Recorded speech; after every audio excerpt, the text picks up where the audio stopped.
There is a city in Vietnam that is sandwiched between these well-known destinations Nha Trang and Da Nang. Let's introduce you to Quy Nhon, a place that can be a stop in your travels. Everyone tells you to go to Chiang Mai, Malaga, Da Nang, Lisbon, Prague or even Bali.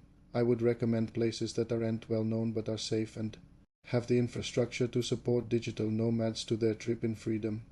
I have been a perpetual traveler for most of my life and I recommend places that I have personally lived in or I am currently living in. First of all, the place isn't pronounced as Quy Nhon.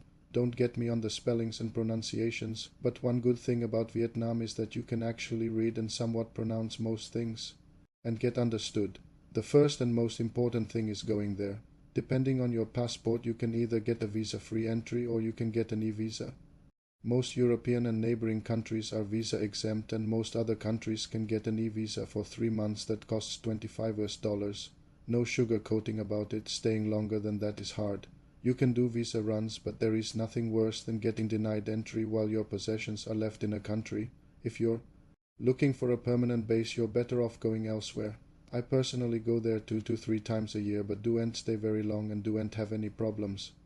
It is a place in the journey, not the destination. As long as you understand this, you will be fine. How to get there? There are 2 options. One is getting on a plane from Ho Chi Minh City or Hanoi. Yes, Ho Chi Minh City is Saigon. Don't get confused. One-way tickets range from $30 to $50, but the Phuket airport is 30 kilometers from the city center. There are shuttle buses or you can get a cheap taxi to the city. Alternatively, you can catch a train that is ridiculously cheap. How are you going to pay these? Cash is king in Vietnam.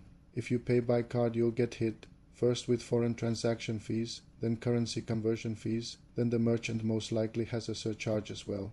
While there are electronic payments, these require a Vietnamese bank account and good luck getting one of those. You can use Google Pay or Apple Pay in some places, but for the most part, go to the ATM and get cash. The largest denomination, the 500,000 dong, is worth less than $20, so invest in a good wallet or money bag. Go on the internet and learn the banknotes. All of them have a Ho Chi Minh on one side. The very first thing you should have done as a digital nomad or frequent traveler was to get several options to access your money overseas while getting good currency exchange rates and avoiding fees. Check the currency exchange rates for Vietnamese dong from your ATM card because you might be getting a really bad rate, even though they might reimburse you for the ATM fees. The first thing to find out is where to stay.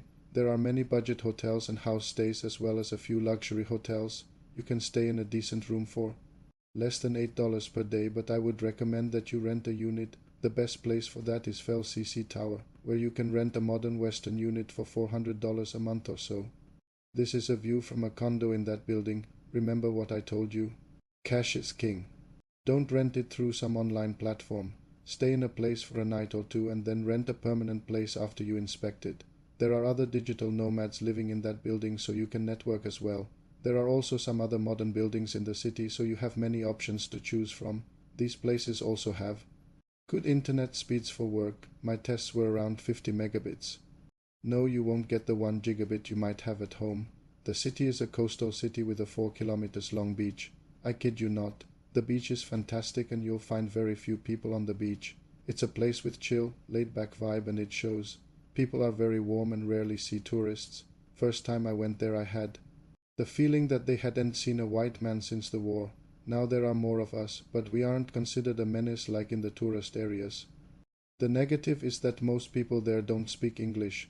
Google Translate will be working overtime. Something that you will notice is a very large sea bridge.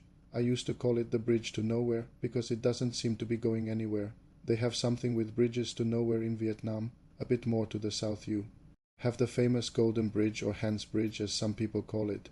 If you do cross the bridge in Quy Nhon, though, you go to a place called Yo Zo and is spelled Yo. This place looks like magic. Where to work? There aren't any real co-working places. You can get a coffee at a coffee shop and work on your laptop.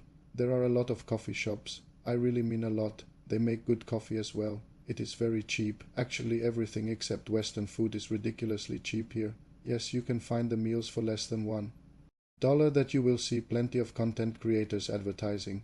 Western food is simply cheap, very expensive compared to local food, but cheap compared to back home. You can go to the Aussie Sports Bar for that. For groceries, you can either visit the local markets for fresh produce, and there are several supermarkets where you can get pretty much everything. Unlike in the West, keep in mind that the local convenience store is not ridiculously expensive and there are plenty of those scattered all over the city. Transportation is easy. A taxi to pretty much anywhere in the city during the day costs less than $2 and $3 at night time, that is, if you can find a taxi though. There are lots of buses as well, but really haven't used them. You can also rent a motorbike, but be careful because there are a lot of motorbikes on the streets. Yes, I really mean a lot. No, not as many as in HOK, I'm in city, but still a lot.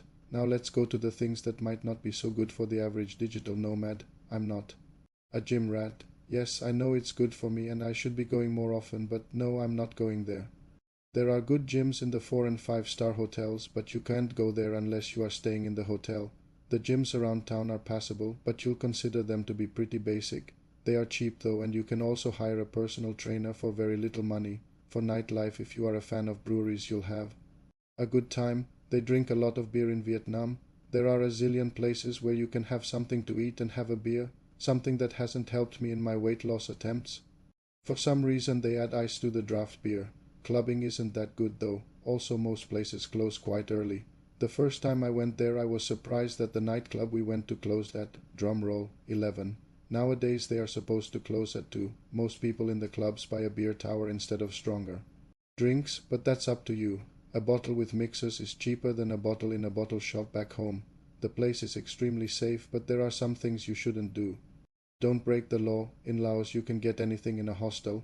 Do not, I repeat, do not try to do anything like that here. Also, if you want to go to a karaoke bar with friends, be careful on which one you go, even though to tell you the truth nothing bad will happen to you apart from a larger bill depending on which services you purchased. Some people are into monkey business. I'm not, so please don't ask me anything about that. No matter where you are from, the grass is always greener on the other side.